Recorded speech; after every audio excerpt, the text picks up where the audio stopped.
নৈরাজ্যের বাংলাদেশ। বাংলাদেশের জুলাই অভ্যুত্থানের অন্যতম নেতা ওসমান হাদির মৃত্যুকে কেন্দ্র করে উত্তাল হয়ে উঠল বাংলাদেশ।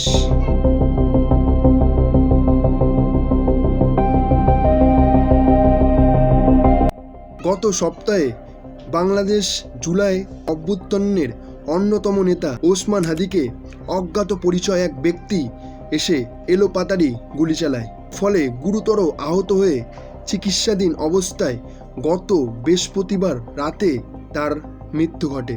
তার মৃত্যুর প্রতিবাদে একদল বিক্ষোভকারীরা বাংলাদেশের রাজধানীর কাউরান বাজারে অবস্থিত বহুল প্রচারিত জনপ্রিয় দৈনিক সংবাদপত্র প্রথম আলোর অফিসে তারা হামলা চালায়।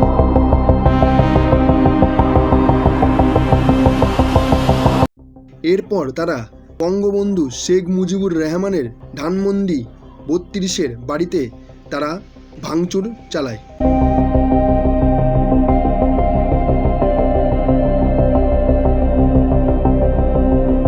এই বিষয়ে আপনার কি মতামত অবশ্যই কমেন্ট করে জানাবেন।